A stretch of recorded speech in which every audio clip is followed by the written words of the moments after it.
At some point in your life, you've probably looked at a drawing you've made and thought, wow, this is a piece of crap. If so, this video is for you.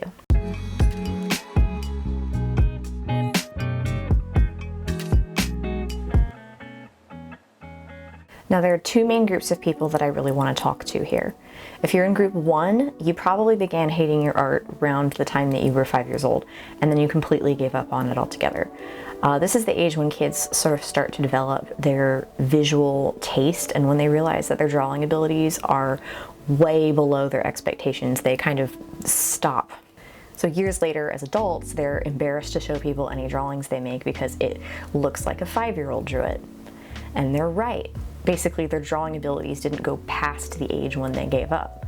The second group of people are the people who persisted, despite feeling like their childhood artwork was really terrible. These people didn't stop drawing, at least not for long. They may have even become skilled hobby drawers or even professionals, but somewhere down the line they felt like there was something off about their work.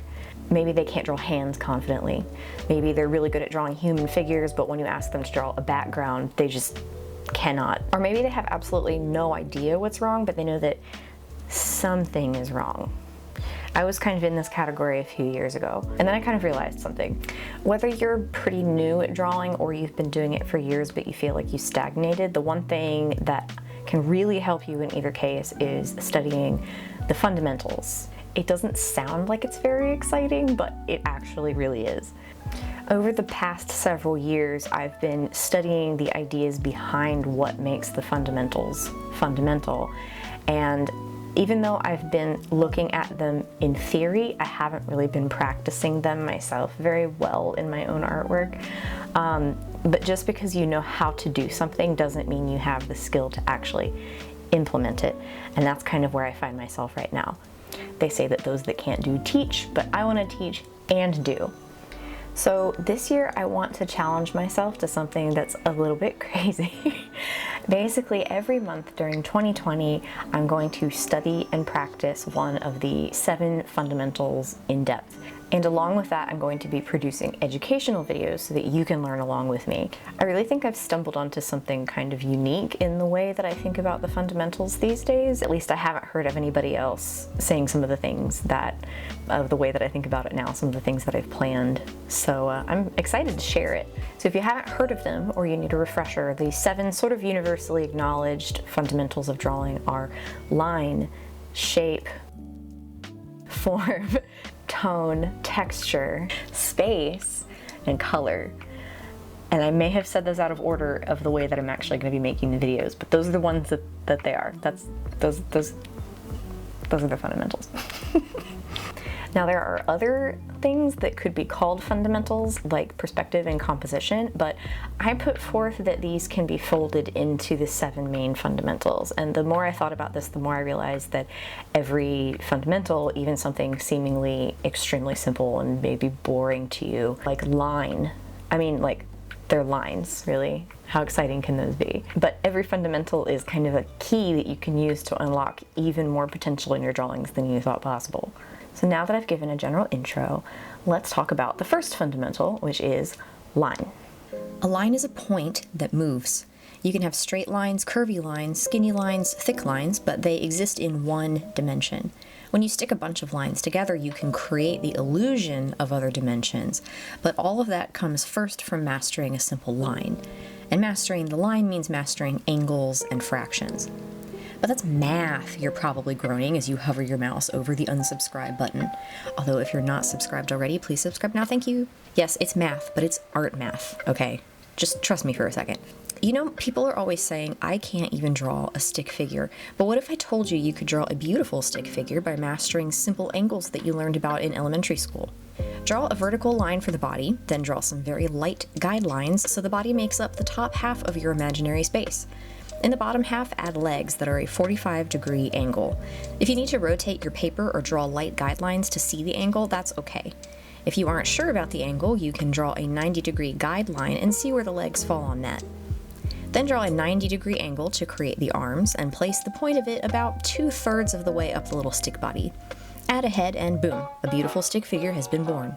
Yeah, okay, but what about real things, Hannah? Let's start with something fairly simple. I had this dried leaf in my sketchbook for some reason, so let's start with that. Even though the leaf is curved and organic, I'm going to use straight lines to judge the basic angles that this leaf has.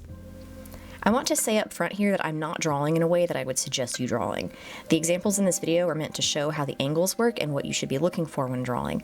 We will get into proper drawing technique in later videos. So back to the leaf. As an example, I'll trace the leaf here so you can see what the angles are corresponding to, but when drawing, you'll usually have to do that in your head, looking back and forth and estimating the angles in your mind. Once I have the basic shape, I can even out the curves, making sure not to guess what the curves look like, but carefully observing the leaf itself. I can use my estimation skills to figure out where these little damaged spots go in relation to the overall shape. Now we have the outline or silhouette of this leaf built with straight guidelines. But if I wanted to add some detail, I could include the lines left by my sketchbook pages, the veins, and whatever else I think makes the leaf look interesting. As with the outline, I look at the angles and estimate the distances between things to make my marks. The leaf might look kind of intimidating to a beginner, but it's pretty simple if you break it down into guidelines, focus on the angles, and estimate distances. Don't think of it as a leaf when you draw, think of it as a bunch of abstract lines. I drew another little leaf down there to show you that you don't have to trace an object to get the correct angles. It's a baby leaf. What if I'm drawing something even more complex, like a hand? Hands are notoriously difficult because they're complex in the first place, but they can also bend and morph into thousands of crazy shapes, and viewing them from different angles changes things up too. They're the bane of a lot of artists, but they are actually pretty simple to draw with good reference and attention to the angles and distances between your lines. I'm going to draw a hand here, but since I'm trying to demonstrate how the angles work, I'm not going to be drawing it in the way I would usually draw a hand. We'll get to searching lines and gesture drawing in a later video, but I really want you to learn to see the angles and estimate the distances in this video, so I'm doing it a little differently here.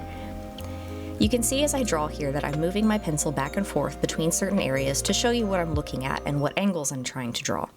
Doing that, I can make kind of an overall mitten shape out of the hand, figuring out where the tips of the fingers would be in relation to the others. I noticed that the knuckles of my hand were about halfway between my wrists and the middle fingertip, which is super useful because now I can use that to make sure things stay in proportion. Finding halfway points or other fractions that are easy for you to judge really helps when drawing. You can draw in guidelines to help you see, or if you're comfortable, you can estimate in your mind and draw only the relevant marks. Since I have the basic shape, I can now figure out the angles between my fingers and rough in the hand's overall shape. Now I have a super rough version of a hand, which doesn't look too bad, and at this point, I should pay a lot more attention to the angles and details. I have my map, now I can follow it. If the angles look a little different to you, it's because I was trying to draw through the tiny camera screen for a while and then ended up just drawing what I saw, meaning my eyes and the camera lens were at slightly different angles. Hopefully you can see what I'm talking about though.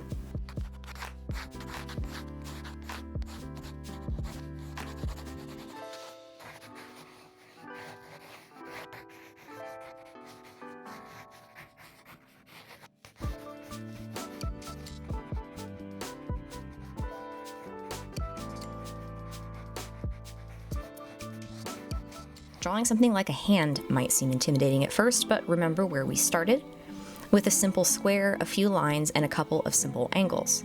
If you make sure to focus on sketching in the right angles and estimating distances well before you start in on any of the details of your drawing, you can draw literally anything. I hope this video gave you some new or refresher information on why lines are so important in drawings. I mean, they are the most basic of basic things, but sometimes the basic things, even though they seem easy, are the most important to get down really, really strongly because they are what you build all of your other skills off of. So I encourage you to do some homework and practice drawing lines and angles, finding things around you in your environment and trying to draw them as accurately as possible using the lines and the angles and the guidelines and the things that we talked about in this video. I want to keep making more and better videos, so please leave feedback with a like or a comment. If you want to keep following along with my fundamentals of drawing, please subscribe and hit the little bell to be notified when the next video comes up. The next one in this series will be about shape, which is an extremely powerful tool in your drawing arsenal. Thank you for watching, and I will see you in the next video. And also follow me on Instagram or something. Okay.